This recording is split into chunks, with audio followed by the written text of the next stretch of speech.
फालिया के इलाके ठट्टा हस्त में एक रोज़ा फ्री मेडिकल और आई कैंप का क़याम। डॉक्टरों ने सैकड़ों मरीजों का मुफ्त चेकअप किया और उन्हें अद्वियात भी फराम की। मजीद जानते हैं अपने नुमाइंदा मोहम्मद शब्बाज मुगल से। जी शब्बाज मुगल, तफसीलात से आगाह कीजिएगा। फालिया के इलाका ठट्टा हस्त में मुखिर हजरात और पाकिस्तान पब्लिक एड ट्रस्ट के इश्तराक से एक रोज़ा फ्री मेडिकल और आई कैम्प नकद किया गया। मेडिकल और आई कैम्प में डॉक्टरों ने आंखों समेत मुतफरक अमराज में मुब्तला सैकड़ों मरीजों का बिला तफरीक मुफ्त चेकअप किया और इन्हें अद्वियात भी फ्राहम की खिदमत खलक की इस अजीम काविशों पर हाजरीन ने रंज फैमिली ठट्टा हस्त और पाकिस्तान पब्लिक एड ट्रस्ट के इस इकदाम को सराहते हुए इनका शुक्रिया अदा किया। हाजरीन ने कहा कि बेगम मोहम्मद शरीफ मरहूम के इसाले स्वाब के लिए नकदा फ्री मेडिकल कैंप के सिलसिला में तावन पर सजादा रांझा लाला आरफ रांझा समेत मोहम्मदी कमेटी ठट्टा की पूरी टीम भी मुबारकबाद की मुस्तहिक है। ज़ियाद मीडिया से गुफ्तगू करते हुए आसर रांझा और अहले इलाका ने कहा, रहमान रहीम सर, मैं ठट्टा वैलफेयर सोसाइटी तो एहसन रांझा अर्ज कर रहा तो इत्थे मोबाइल मेडिकल कैंप लाया। जिहड़ा मोबाइल मेडिकल कैंप लाने तो फौरी तौर पर ख्याल होंदा है कि सिर्फ ज़्यादातर अखां दा इलाज किया जाता है, लेकिन इत्थे 8-10 मुख्तलिफ हर किस्म के डॉक्टर ने। इत्थों तक कि बच्चों का स्पैशलिस्ट है, अच्छा गायनी का स्पैशलिस्ट है, अच्छा औरतों के जोड़े अमराज ने जच्चा बच्चा हड्डियां का कोई ऐसी मेडिकल चीज़ नहीं जिदा इत्थे शार्ट टर्म इलाज नहीं किया जाता। टैसट भी किए जाते हैं, दवाई भी दी जाती है और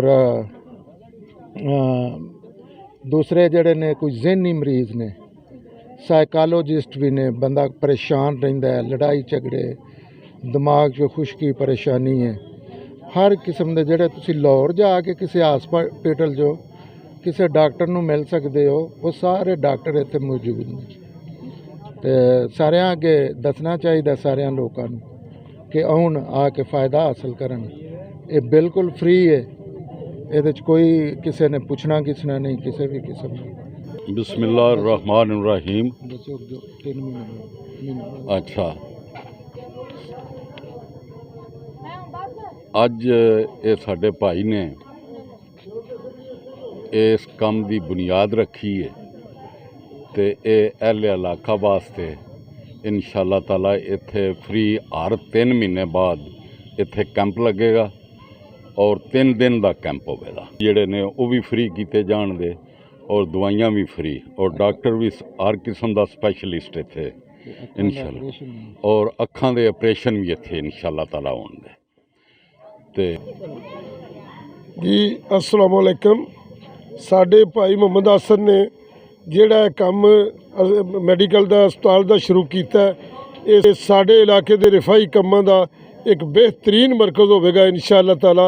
अखां का इलाज और भी मैडिकल लेंथ भी सारा कुछ फ्री होगा।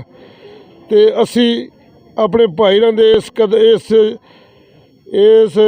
अपना मेडिकल इकदाम नाल बड़ा सराहने और इस इलाके दे विच बड़ा इंशाअल्लाह ताला गुरबा गरीब लोगों के इलाज फ्री होणगे और असी हर तरह का भाई दे नाल तावन माली हर तरह का इंशाअल्लाह तावन करांगे और इंशाअल्लाह असी इन्हां दे इस काम ने मेडिकल जिहड़ा इन्हां शोबे का इत्थे इफ्ताह कराया असी इन्हां चलांगे और इंशाअल्लाह किसी बंदे भी इत्थे किसी मसले का भी होवे इलाज के मामले का होवे तो फ्री होगा, तो कोई इंशाअल्लाह शिकवा नहीं होने लगा। मैं साढ़े जेड़े भाई ने बहुत अच्छा काम कर रहे ने, कमेटी बना के मुहम्मदिया नां तो जिहदे विच ऑलरेडी पिंड दे काफ़ी ज़्यादा लाइटां लवाइयां ने, मस्जिद नवीं बना रहे ने पूरी शहीद कर गए, बल्कि बहुत ही शानदार डबल मस्जिद बना रहे ने पहले नालों। तो असीं उन्हां दा भी शुक्रिया भी अदा करने आ।